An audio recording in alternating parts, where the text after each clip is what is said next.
is a GK ad from 1908, and let me zoom it in.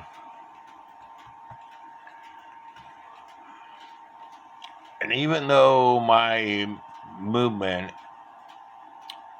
doesn't say GK on it, this is the exact same clock, and I'm fixing to show it to you. But it gives you the height, the width, all that stuff.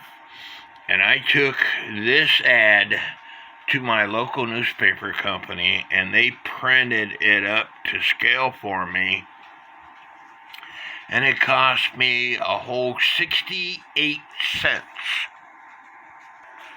Printed on 4 pieces of paper. Last time they taped it all together for me, but I'm going to give this to my friend Steve Fowler.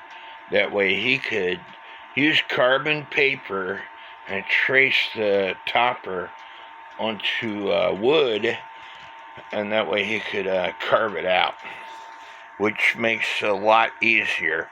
And you cannot buy printer ink for your printer and print this thing for 68 cents. And this is the clock itself. Now, these deer are just screwed in, so you could put this one over here and this one over here. They could be interchangeable. But I'm leaving it in the hands of a professional to repair this case and carve me a topper. Like I said, this is not the original topper. This topper here goes on a smaller clock. Maybe a GK, maybe an American Cuckoo clock, company clock. But again, if you have a clock that needs some woodwork, and if you have an ad, and I have these ads in both of the groups that I'm the admin for, and the featured items, you can also find them on eBay. That's where I got them, and they're for sale. But you save a copy of that picture to your computer, email it to your local newspaper, and talk to them nicely, and maybe they will print it to scale for you like they did me. They did the same thing for my GK Cuckoo Kuehl clock that I had Steve Fowler repair the wood on it, and to add some missing wood parts. But this clock here, again, it's made before 1900. It's a Cuckoo Kuehl clock. I can tell it's made before 1900 because of the thickness of the plates.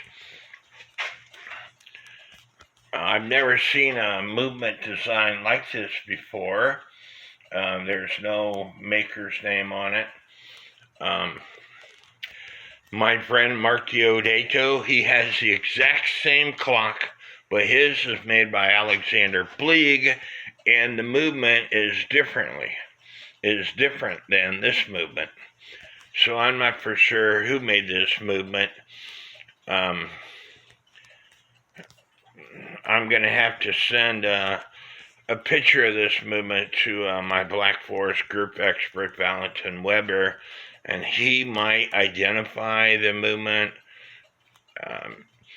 It's very hard to say who made the movement without a trademark on it. It's very hard to say who made the clock without information on the movement. And it's missing a door, but so I could fix that myself. I get a light, and sometimes it's bright and sometimes it's dim. I'm going to have to swap it out. But the plates on this clock are 4.2.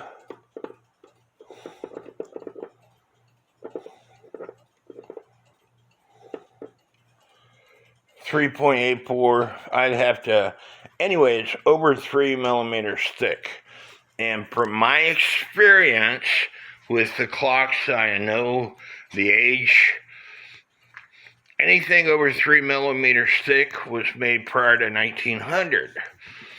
And then, because of World War I, they started using brass for shells and stuff. So the closer to World War I you get, the thinner it is. And then after World War II, the plates got even thinner. And in 1950s, they started about 1.5 millimeters thick.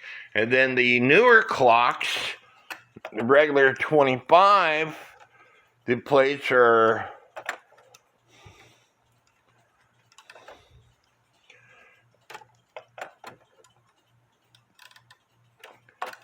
this clock was made in the 60s and it's 1.5 millimeters thick, but after the 60s,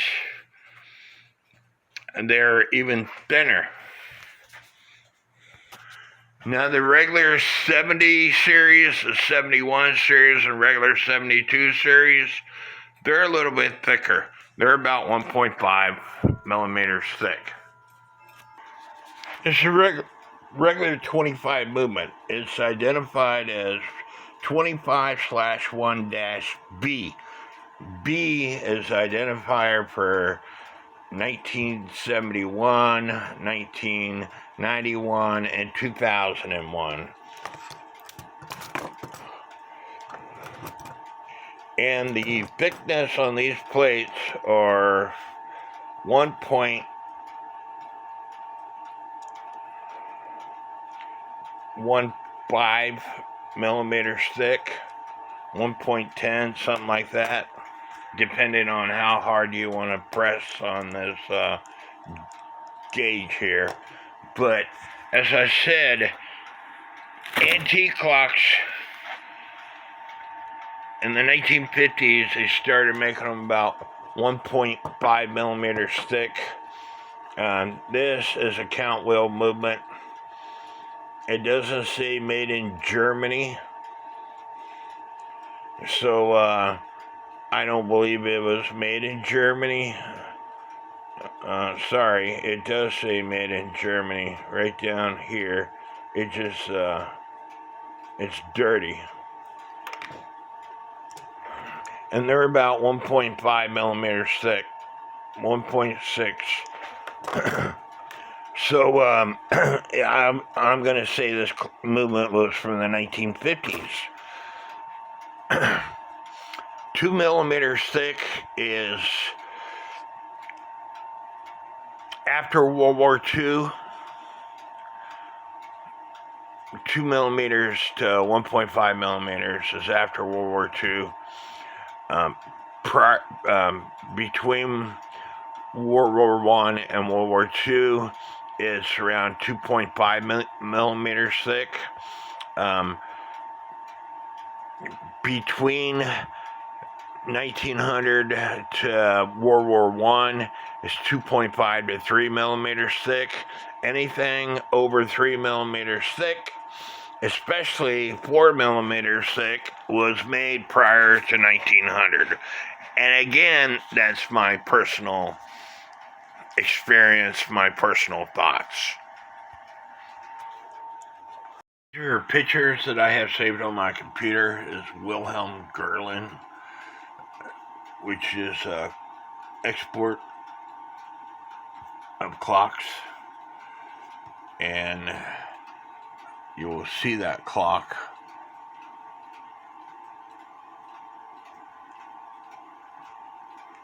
Maybe I went too far.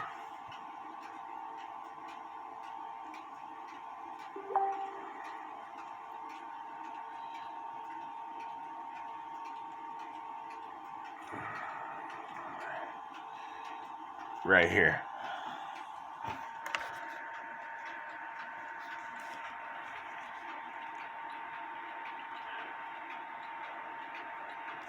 And it was 60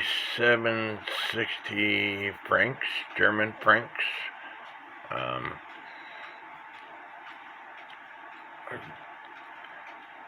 Height is 60 centimeters. So Alexander Fleig made them GK sold them, and again, GK did not make any clocks. They bought and sold clocks. They might have bought their clocks from Alexander Fleig. However, Alexander Fleig, one second. You can see I've got a folder identify who made a cuckoo clock. And I've got several folders within this folder. And here's Alexander Fleig. And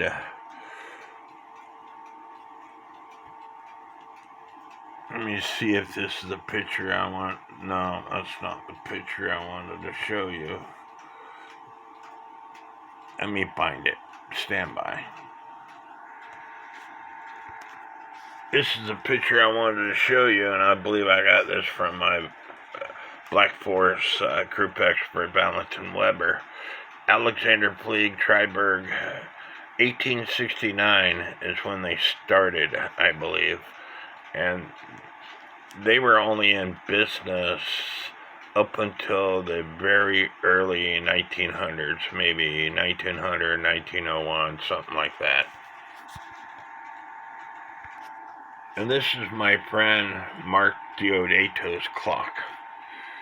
The deer, like I said, are interchangeable. This is before, this is after he cleaned it up. And let me show you the movement. This is the movement for that clock.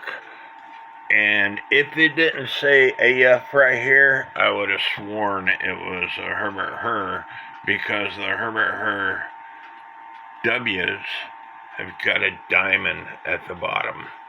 But it says AF, which is Alexander Fleig's trademark.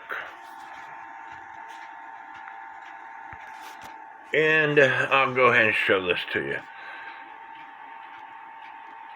This guy here, I'm not going to mention his name, but anyway, he says, Alexander Fleig is not a very well-known maker, leaving to history, but not much more than his work. Few examples are signed, but in recent years, myself and a few others have made a point to highlight and share the works from the Fleig firm for exploration. And it says, Alexander Fleig as one of the very best quality makers of all time, in his opinion. And I agree. They're very quality clocks. I didn't want to jump off subject of this ad, but this is an Alexander Fleig movement. You can tell it's an Alexander Fleig movement. I show you in other videos. This section right here is what I call the Cup of Christ. This movement recently was for sale, or a movement like this was for sale on eBay, and they were asking $500 the starting price. I'm not pretty sure what it sold for, but I think this was probably made for a special customer. Look at the detail in that. You know, antique pocket watches, they took their time and they carved detail in the pocket watches. This movement has got detail in this movement. I would love to have owned this movement. But the whole point of this video is, if you have a clock that is missing wooden parts, find an ad, go to your local newspaper company, talk to them nicely, and see if they'll print it up to scale for you. Again, it cost me 16 cents, 17 cents a sheet plus tax. It cost me 68 cents to have these 4 pages printed up, and this is not normal paper. It's like 15 inches long or whatever. But anyway, talk to your local newspaper company, because they have programs like Kuehl Draw where they could print it to scale. So this is going to help my friend Steve when he goes to make my topper for me.